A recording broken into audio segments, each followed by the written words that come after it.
a un nuevo programa de personajes de la Venezuela virtual. Esta vez estoy con un pionero, digamos, de la radio merideña casi, o por lo menos de las personas que todavía están trabajando en la radio merideña y que tengo digamos, el gusto de encontrármelo acá en Viena.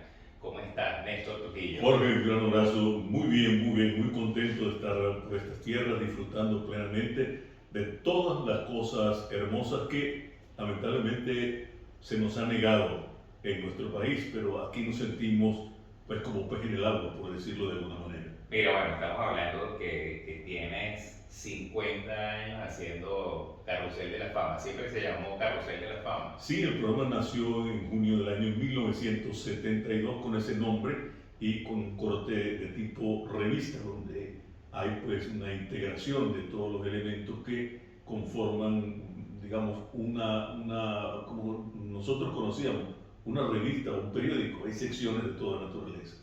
O sea, ustedes concipieron, estaban junto con otra persona, porque dice... No, el programa siempre ha sido producido, presentado, dirigido y animado porque les habla Néstor Trujillo.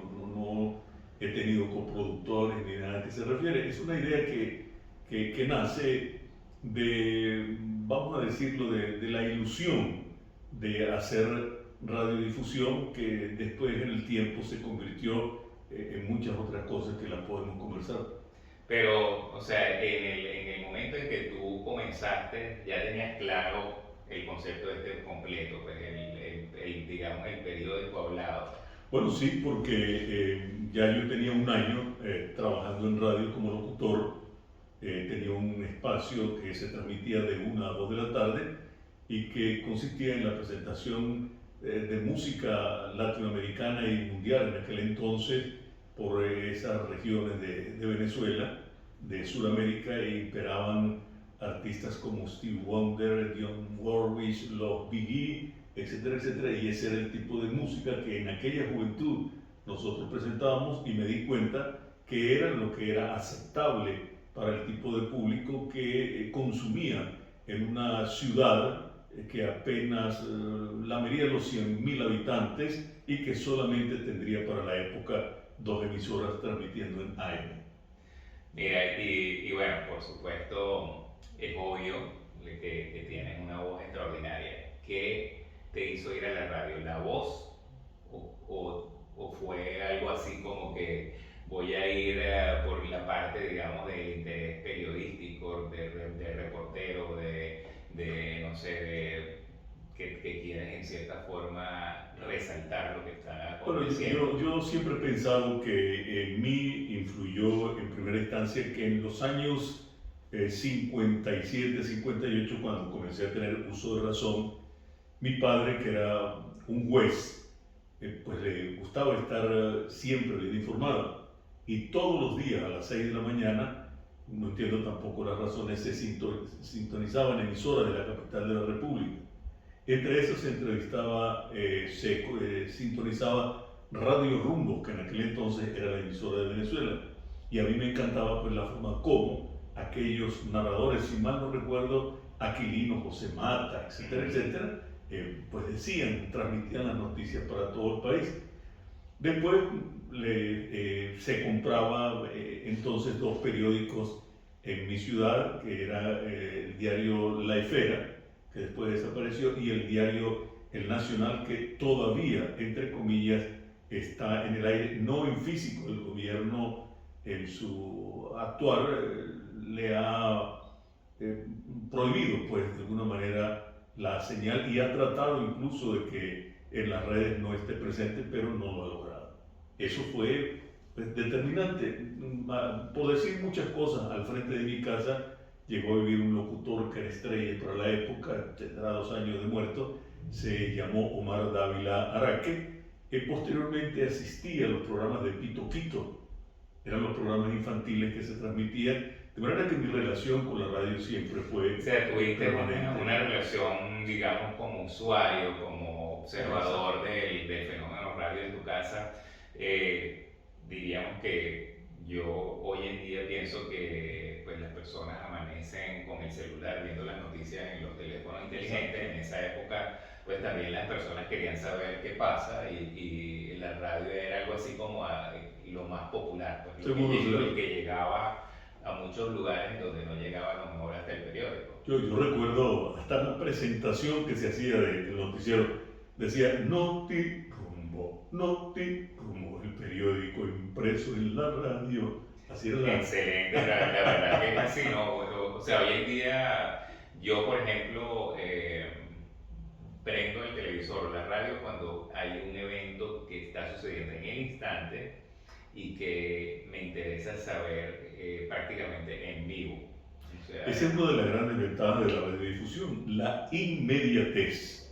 Usted no tiene necesidad ni de tener un televisor muy grande, ni de tener equipos muy sofisticados, ni nada que se refiera, sino la emisora, simple y llanamente sintonizándola, y ahora con toda la modernización que puede existir, sistematización, etcétera, etcétera, usted se entera en el instante, en vivo, como lo acaba de decir, de todo lo que está ocurriendo. En aquel entonces son muchas las anécdotas que hubiera que contarse, pero creo que hay una que vale la pena. Cuando comenzamos en la radiodifusión, las emisoras transmitían en AM y en frecuencia modulada, pero esa frecuencia modulada nadie la utilizaba, o creía uno que nadie la utilizaba. Entonces aquí en Europa había concursos de radioaficionados, digámoslo así, que consistía en que quién sintonizaba una emisora de más lejos del mundo.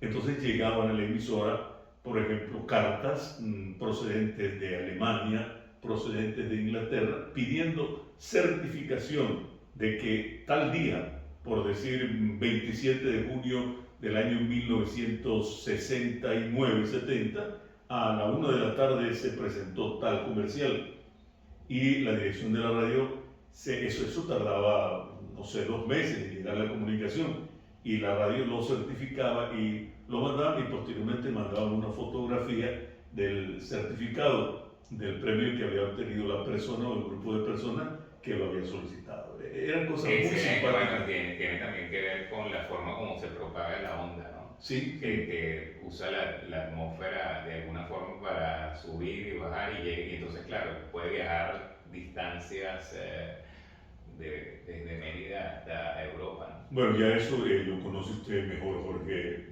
Goncalves, que es un ingeniero experto en esta materia, pero se sabe eso, que la onda larga viaja en forma ondulada, voy a hacer la redundancia, en cambio la frecuencia modulada viaja en forma de cebolla, y eso se interrumpe mucho por esa misma razón. Al encontrarse obstáculos, edificaciones, etcétera, rompe y tal. Esos eran los métodos tradicionales. Hoy día no, hoy día existe. Claro, hoy en día hay portable prácticamente. Por ejemplo, esa plataforma streaming es impresionante. Si llegamos a parte del programa, les voy a comentar por qué es impresionante para nosotros. Mira, pero ¿quién era tu persona hace 50 años? Bueno, yo simplemente... era lo que estaba ahí? Sí. Era una persona que estaba comenzando, ya se había educado en la universidad. ¿Quién era este Néstor? Bueno, ese Néstor era un bachiller, o sea, había terminado la secundaria, cuando no se apareció en mi vida, después de ganar un festival de música nacional. Yo pues tuve un boom muy importante, la gente me llamaba, me consideraba, me estimulaba, y así pues yo llego a la radio. Yo era estudiante, como casi todos nosotros, éramos personas de condición social pues normal, digámoslo, pero yo nunca intuí o pensé, llegué a imaginar que al entrar en la emisora la situación económica iría a mejorar significativamente. De verdad que yo, y perdónense que hable en primera persona, que es tremendamente antipático, como muchísimos otros venezolanos, y no sé si en otras partes del mundo, a través de nuestro trabajo en la emisora pudimos financiar, por decirlo de alguna manera, nuestros estudios universitarios. Yo soy también ingeniero civil egresado de la Universidad de los Andes, hace 43 años y he ejercido mi profesión hasta cierto momento que tampoco vale la pena mencionarlo en este programa. O sea que tú comenzaste, digamos, siendo una persona que apenas salía o estaba terminando el bachillerato y eras, digamos, una persona que quería, por supuesto, continuar progresando, pero no tenías muy claro cómo se iba a desarrollar ese país, cómo se iba a desarrollar tu vida en ese momento, sí. Pero lo que sí tenías claro es que querías comunicar. Sí, sí, correcto. Y eso fue lo que hicimos durante todos estos años. Después de obtener el título universitario, pues se presentó la disyuntiva. Seguir en la radio o marcharme a otro lugar, a un posgrado, a llevar adelante algún trabajo de ingeniería. Recibí varias ofertas, pero no sé, siempre he tenido un apego extraordinario por mi terruño y todas mis actividades las he desarrollado allí a lo largo del tiempo. Yo permanecí en la radio, pero no era tampoco algo así empecinado, sino que me gustaba, lo hacía, no me quitaba el tiempo, aunque pues, producir inicialmente 3 horas del programa era bastante dificultoso, pero con la juventud las cosas eran más ligeras. Ahora ya consolidado en el tiempo, ya el programa es muy pensado, es muy razonado, es muy medido, es muy estudiado, porque se convirtió, pues no soy yo quien tiene que decirlo, en un ícono de la radiodifusión regional, de la radiodifusión venezolana, y tengo que decirlo, sin vanidad de ninguna naturaleza, internacional, porque hay mucha gente de Venezuela, ahora mismo casi 7 millones, que están por fuera y muchos de esos, no sé cuántos, nos sintonizan por cualquier razón, pero por ejemplo una de las que mayormente nos sintonizan es porque a lo largo de las 4 horas del programa se presenta un resumen de las noticias ocurridas en cada día de la semana que ese domingo está terminando. Para que la gente... Bueno, me parece excelente. Yo he tenido el placer de escucharlo y me parece también que estás haciendo una labor muy buena, que es reseñar a las personas que están cohabitando en este momento en la región andina, incluso en Venezuela, y le das un valor al profesional, porque normalmente las radios y lamentablemente los medios de comunicación siempre se centran en un tipo de personas que es noticia, en un tipo de personas que tiene que ver con la política, con la farándula, con los deportes, pero quedan siempre al margen de la sociedad los otros actores, que son muchísimos y que son realmente los que mantienen la sociedad en pie. Sí, efectivamente, esa es otra de las secciones del programa y esa siempre ha existido. Reconocer méritos a las personas que de alguna manera han contribuido y contribuyen al quehacer de la venezolanidad desde Mérida y desde cualquier parte del mundo donde hayan desempeñado sus funciones. Es una de las secciones que más gusta. Ayer nomás, ayer fue domingo cuando estamos haciendo este programa, presenté la vida y la obra del tercer arzobispo de Mérida. Se llamó José Rafael Pulido Méndez, una persona bastante conocida, estudió en Roma, obtuvo 3 doctorados, fue muy larga la misión, pero para que conversara sobre esa persona que cumplió ayer 50 años de muerto, pude obtener la participación de un sacerdote que aún está con vida, le conoció, interactuó con Monseñor Pulido Méndez y fue él quien contó la vida y la obra de ese arzobispo. Eso me parece a mí más que interesante porque es una fe que se da de la realidad de ese arzobispo que, entre otras muchas cosas, consolidó las emisoras radiofónicas, culturales y educacionales en el país. Para ese entonces, no sé si vale la pena decirlo, había escuelas radiofónicas en Venezuela, donde en las primeras horas de la madrugada los campesinos sintonizaban emisiones que constituían el enseñar a leer y a escribir, y eso significó un aporte muy importante para que en Venezuela descendiera significativamente el índice de poca educación que podía existir. Oye, excelente, porque no se trata de la televisión, sino se trata de la radio enseñando a leer y a escribir, ¿no?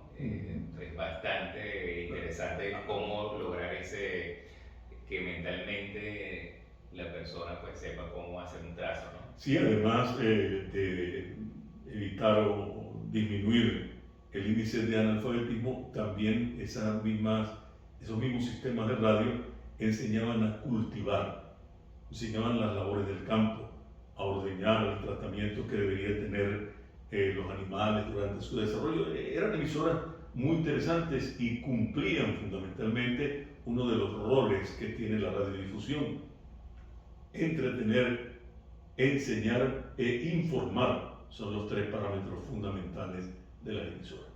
No, perfecto, me hiciste recordar que también habían radionovelas. Bueno, eso era excepcional. Y si les cuento, si algún día van a esa ciudad, Mérida, está al occidente de Venezuela, es una ciudad donde termina la cordillera de los Andes, con una característica fundamental: tiene el teleférico más alto y largo del mundo.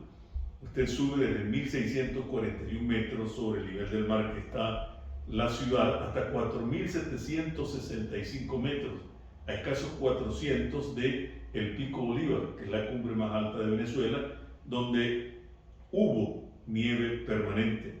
Este fenómeno que existe en el mundo ha cambiado las condiciones climatológicas y ya están desapareciendo los últimos glaciares. Hay muchos trabajos sobre eso. Podríamos un día ponerlo en comunicación para que converse con gente, geólogos, ingenieros forestales, etcétera, etcétera, geógrafos que tienen bastante información y estudios sobre esto. Pues bueno, le decía que valdría la pena que visitaran esa ciudad, porque además hay 3 parques temáticos.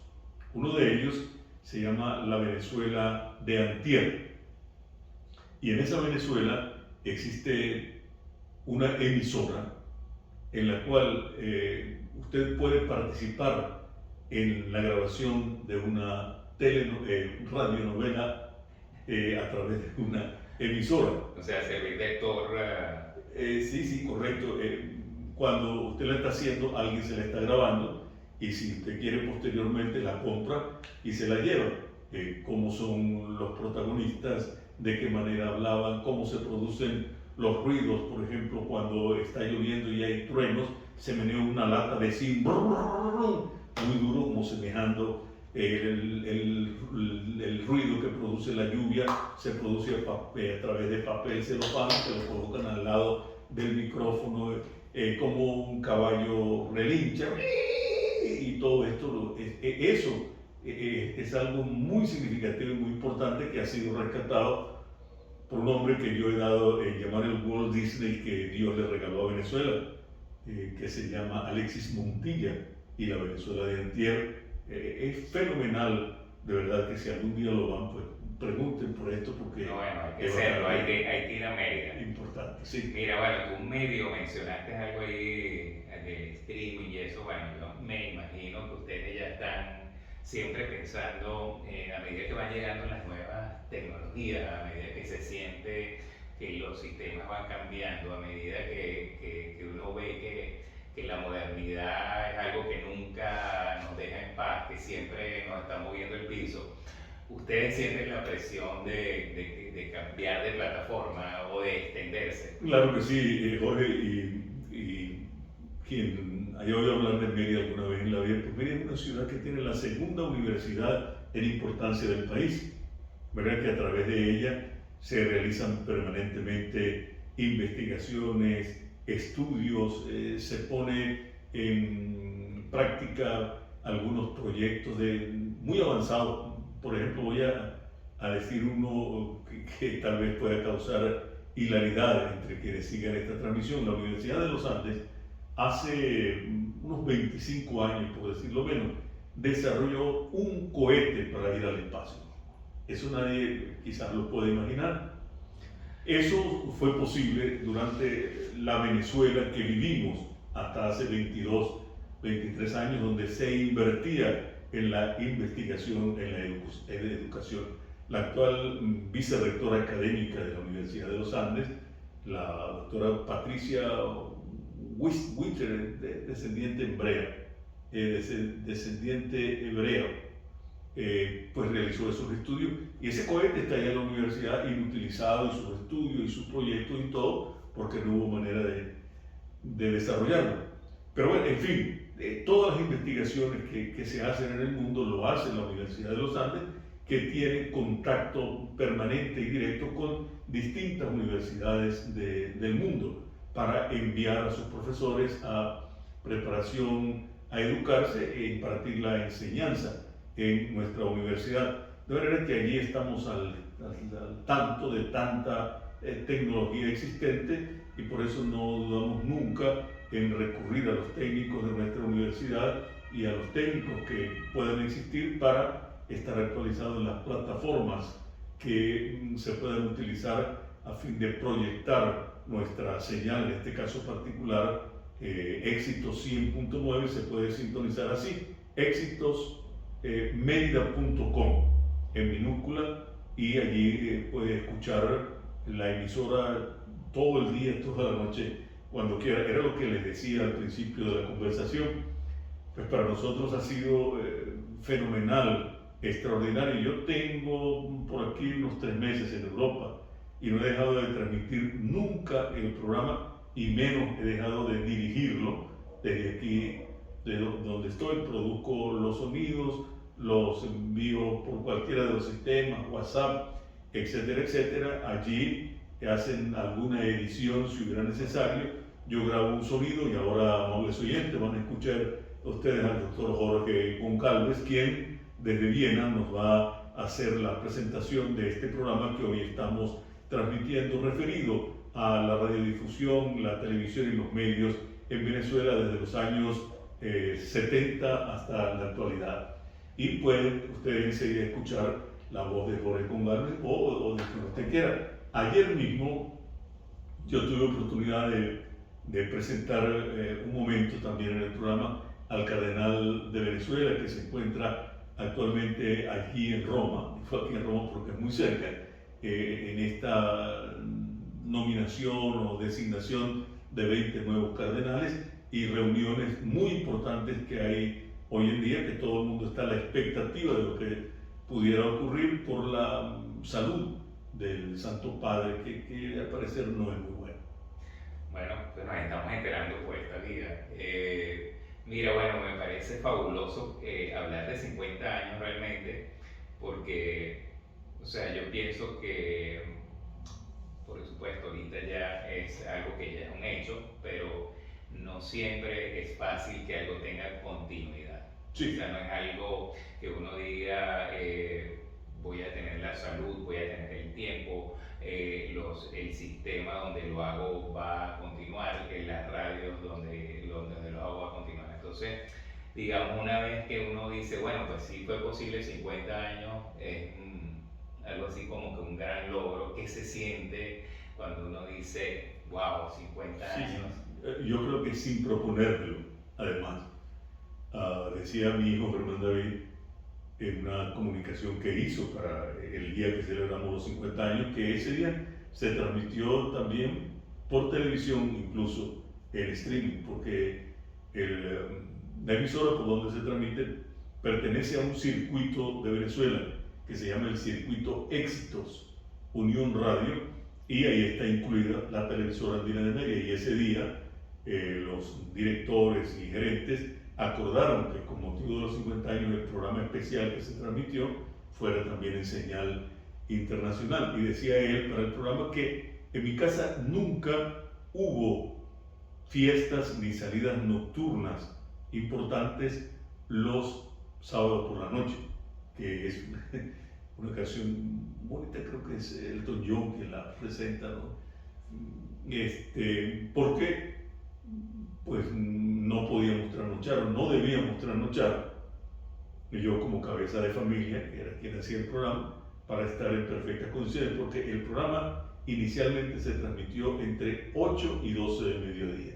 Luego, por asuntos de programaciones de la radio, se transmite de 1 a 5 de la tarde en la hora estándar del este.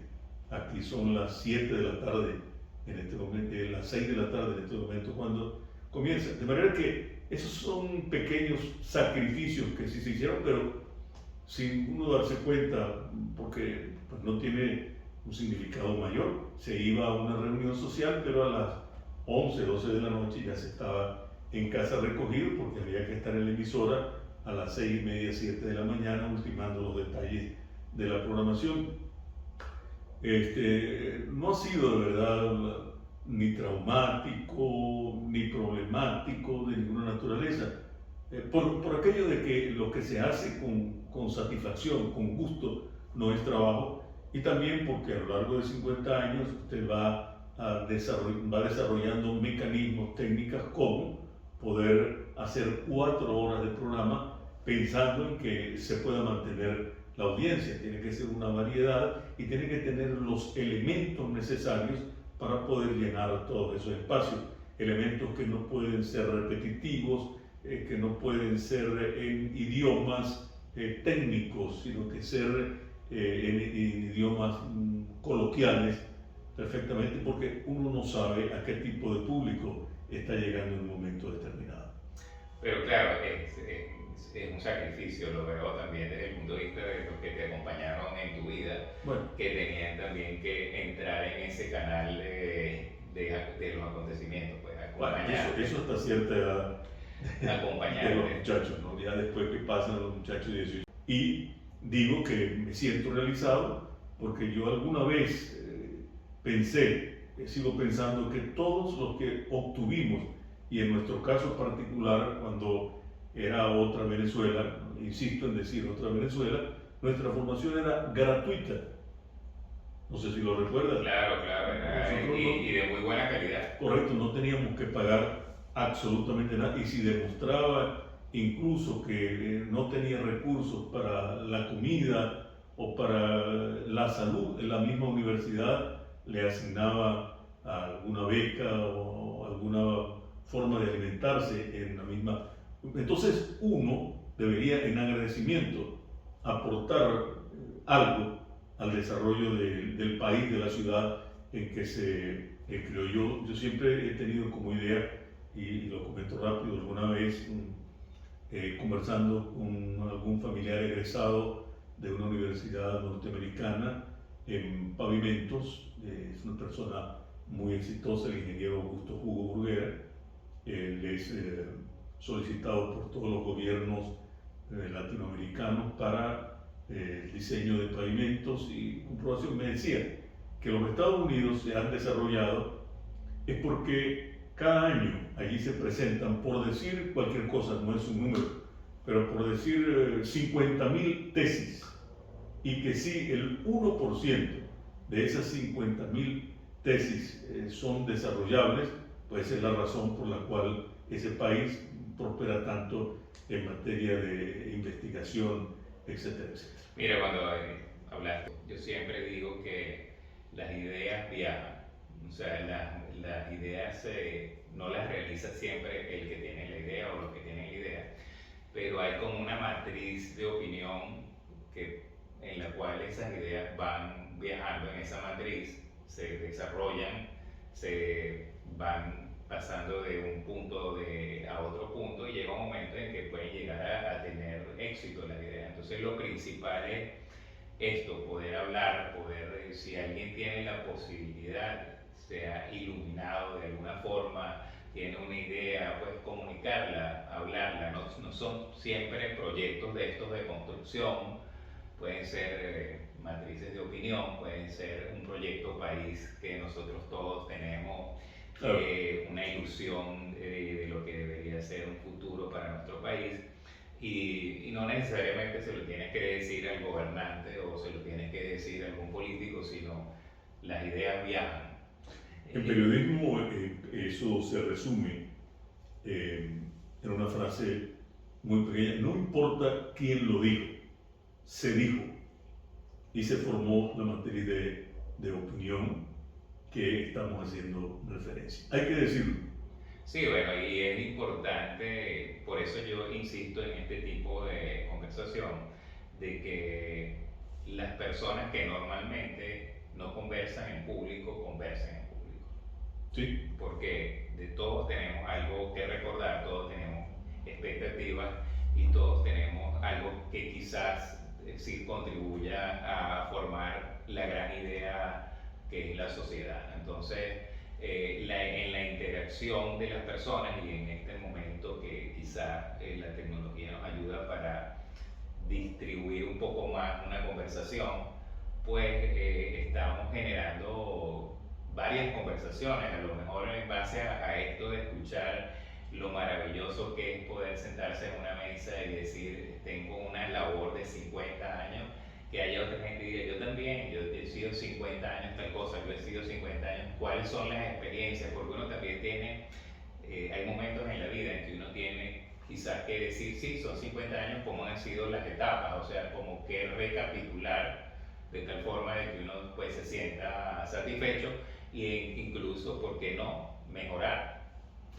Eso que está diciendo también en otro principio periodístico, cuando uno conversa, que hay una diferencia importante entre entrevistadores y entrevistados. Cuando uno conversa, pues no siempre tienen la suerte de poder conversar con personas de una alta preparación, de una alta condición, de una significativa formación, porque uno es capaz de responder, de conversar cuando es un intelectual, es una persona con conocimiento la que conversa o entrevista con usted. De lo contrario es algo baladí, es algo conversado como por conversar, como por llenar un espacio. Hay que tener entonces suficiente base, suficiente conocimiento para saber de lo que se habla y de lo que se trata.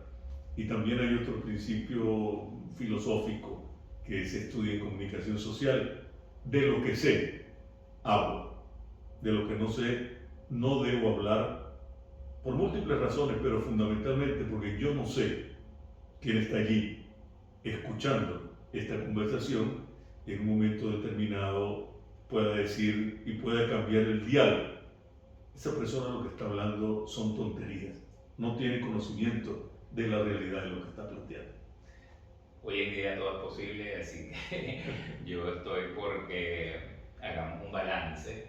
Es decir, lo que no se graba no se escucha. Entonces, bueno, tenemos personas que quizás tienen ideas quizás pueriles o ideas menos sofisticadas de lo que debería ser el momento actual y el futuro, y hay personas que quizás tienen un poquito más. Entonces, bueno, si no lo graban, eso no queda rastro digital de eso. Es mejor usar las plataformas que existen hoy en día, las posibilidades que existen hoy en día, para que quede huella y para que no sean dependientes del momento, sino que se puedan transportar a distintos momentos, en distintas circunstancias, y sirvan de apoyo quizás a otras personas. Y ¿por qué no? Por eso se llama esto social media, medios sociales. Sí, es algo muy significativo, muy importante lo que está planteando, porque pues si no se dice, nadie lo conoce, nadie se entera. Cuando me preguntaba si me siento realizado, además sí me siento muy realizado y creo que la gente reconoce el trabajo que hemos realizado. La celebración de los 50 años del programa Carrusel de la Fama en Mérida y en el país fue de bastante significación.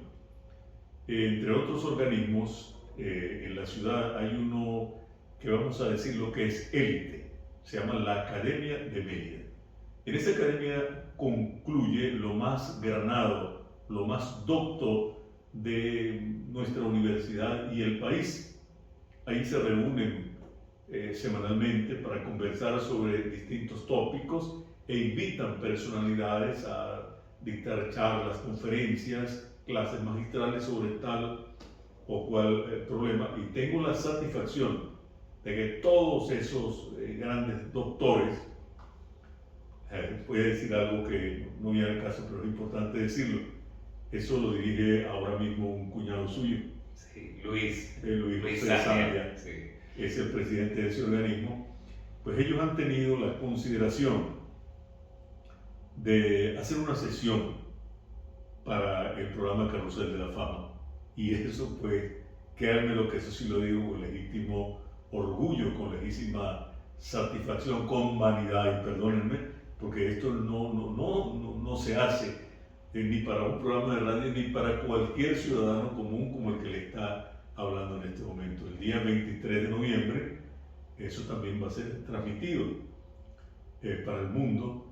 Va a haber esa sesión en la cual hemos invitado, me ha tocado a mí hacer la invitación del orador de orden. Él me ha contestado que está atento a la invitación, pero que no me puede confirmar hasta que no regrese a Venezuela.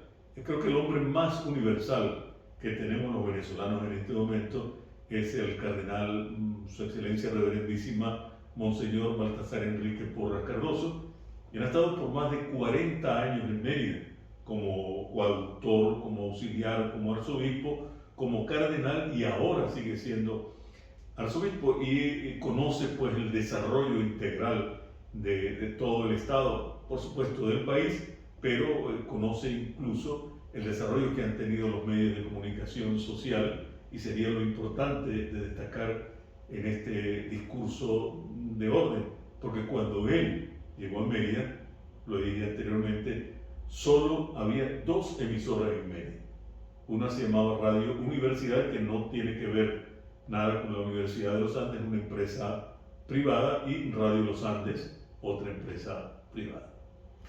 Mira, me parece buenísimo que hagan esa reseña, porque obviamente cuántas horas y cuántas personas han aprovechado esas horas de comunicación, y cuántas ideas y cuántas enseñanzas habrán salido del Carrusel de la Fama. Y bueno, yo creo que en nombre de todos los venezolanos y de las personas que tenemos familiares en Mérida, te agradecemos por esos sacrificios de sábado para domingo, por esa tesón, y bueno, yo quisiera que hubieran muchos más jóvenes saliendo del bachillerato con ese tipo de idea y visión que dé consistencia a algo tan emocionante como es un proyecto de vida.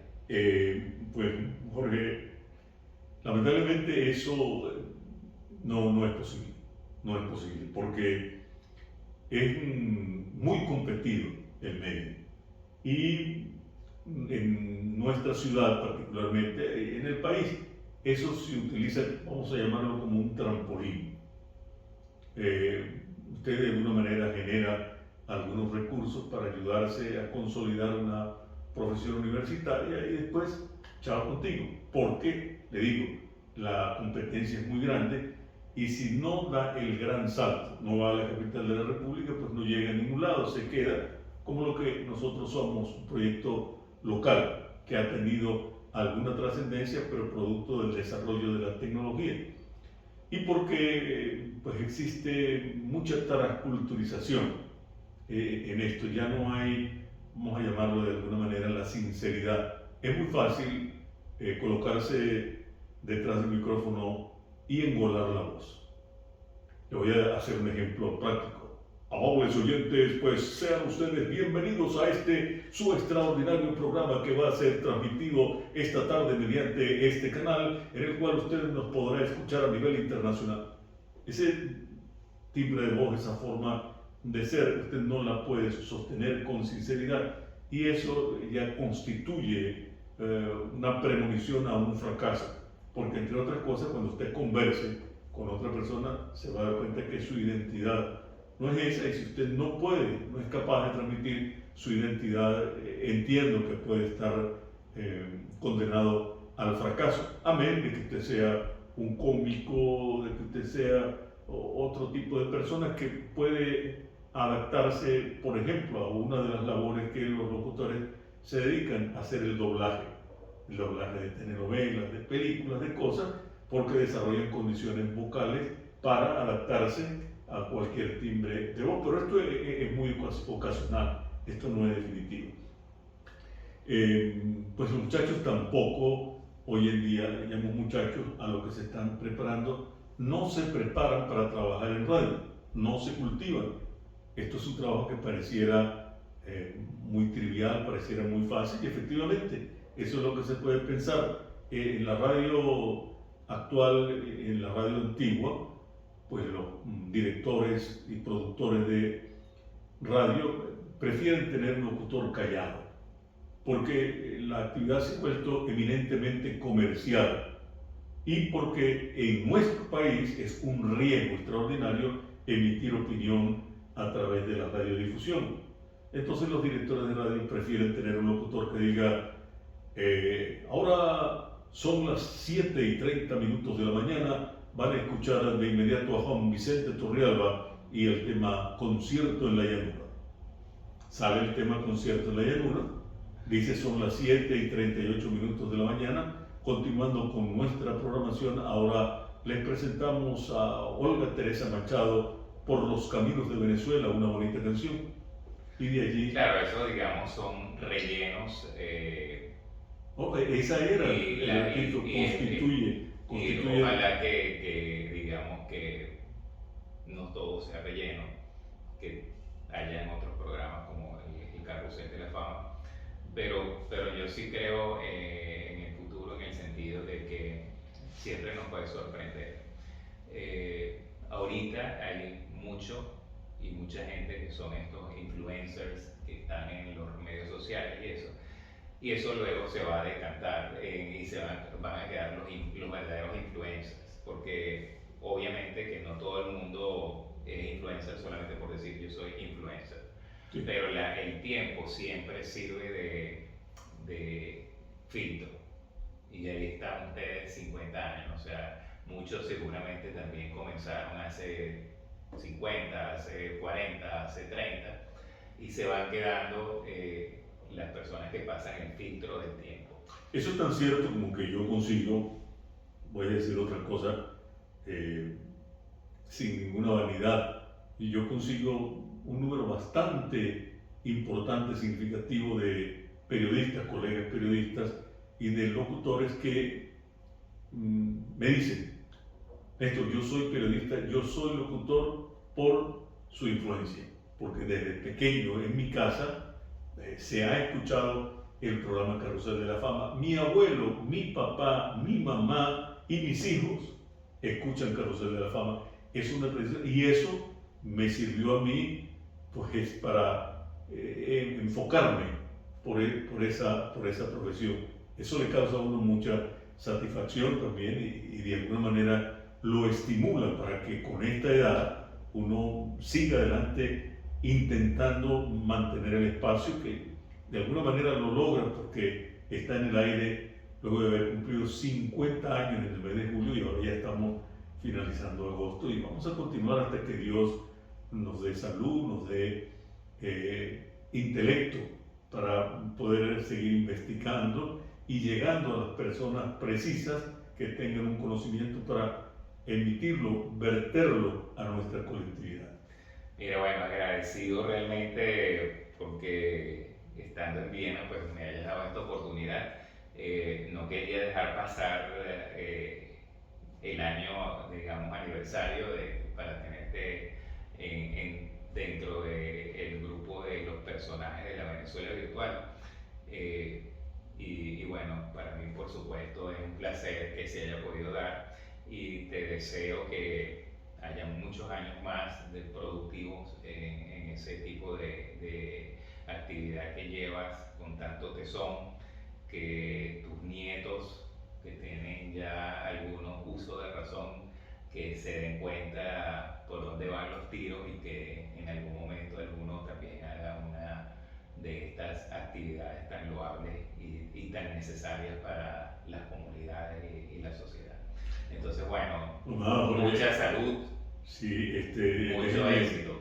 Déjeme decirle que mi agradecimiento es inmenso porque no todas las personas tenemos pues, la capacidad de acceder a algún medio y transmitir nuestras impresiones, nuestras ideas en un medio que pueda llegar a tantas partes como efectivamente son los medios, y hecho de una manera inteligente, sin preámbulos de ninguna naturaleza, sin ningún libreto que pueda preestablecer algún límite de lo que estamos conversando, que es uno de los grandes problemas para el desarrollo de la comunicación en nuestro país, en nuestra Venezuela.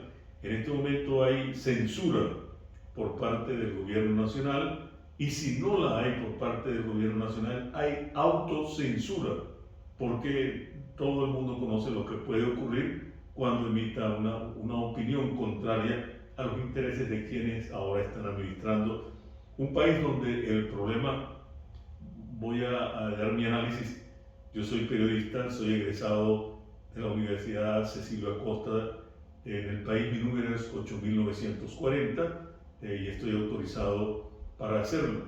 Un país donde desde el año 2019 el gobierno electo no es reconocido por los organismos internacionales, ni la Unión Europea, ni los Estados Unidos lo reconocen, y muchos otros países no reconocen el gobierno como legítimo. Tiene problemas extremos de funcionamiento, y los problemas es porque ha habido hechos que son refutables de todo punto de vista, donde se ha acabado con toda una estructura del país que producía más de 3 millones de barriles de petróleo al día, donde ahora con sacrificios se producen 700.000 barriles, de manera que el ingreso que existía en el país hoy no existe. Por eso tenemos una moneda que en una semana se puede devaluar hasta el 13-15% en una sola semana. No hay dinero y no hay forma de acceder al mismo, porque al no tener reconocimiento internacional, los organismos, y eso lo conoce Jorge, de auxilio internacional, no le dan credibilidad, no hay acceso a ningún tipo de crédito, además de que ha caído en default, no ha pagado su deuda, y el que no paga mucho menos le podemos prestar. Y pero yo creo que una de las labores que tenemos que hacer nosotros, personas que nos atrevemos a hablar, es volver a darle confianza al venezolano en el venezolano. Porque la solución de Venezuela requiere de que el venezolano se quiera, de que el venezolano empiece a confiar en el venezolano, y que el venezolano encuentre a su alrededor venezolanos funcionales.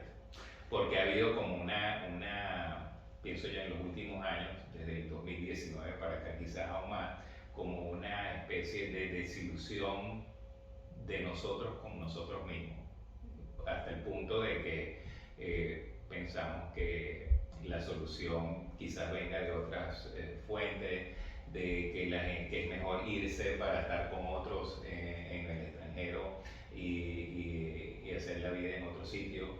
Hay muchísima, digamos, ignorancia también de toda la potencialidad que existe en Venezuela, y de la gente ya educada que vive en este instante y que son venezolanos. O sea, que no es una cuestión de futuro que pueden ser usados, sino que ya están ahí. Ahora, ¿cómo canalizar eso con un gobierno como el que tenemos ahorita, de tal forma de que pues salgamos adelante? Yo pienso que lo principal es que en forma endógena estemos seguros qué es lo que queremos a la hora de escuchar a cualquier político, sea de donde sea, y si nosotros ya sabemos cuál es la agenda más digamos, conveniente para Mérida, por ejemplo, para mi vecindario, para mi calle, ya puedo ir en contra de algo que quisieran ir en contra de lo que nos conviene. Pero hay que hacer ese trabajo. Sí, yo voy a decir solamente que yo no puedo querer a quien no me quiere. Yo pienso que la solución del país es política. Por supuesto, esa política lleva la economía, y hasta tanto no haya unas elecciones libres, incluyentes, donde participemos todos, porque ahora el problema es mucho más grave, porque hay 6,8 millones de venezolanos que están en el mundo, y que seguramente no van a ser convocados a votar, pues hasta que no haya un gobierno legitimado que sea reconocido por todos los organismos internacionales, el problema no se va a resolver, y menos el problema económico. De manera que hay que establecer un condicionamiento, un acuerdo nacional para elegir un gobierno que tenga reconocimiento. Estoy de acuerdo que digamos, la parte política es la que no está resuelta. Sí. Sin embargo, yo pienso que la parte de educación, hay parte de la educación que ya está resuelta, y yo creo que ya no en vano los venezolanos han tenido que ver cómo ellos mismos empiezan a emprender, cómo ellos mismos han perdido espacios, etc. Entonces, yo diría que lo importante ahorita es estar bien claros de qué es lo que realmente se quiere, porque lo que uno quiere no es lo que las personas que tienen los micrófonos quieren. Sí. Entonces hay que tener, en el momento en que se dé la oportunidad de hacer un cambio, hacerlo bien, porque ya sabemos que los cambios pueden durar 20 años. Es un tema bastante controversial.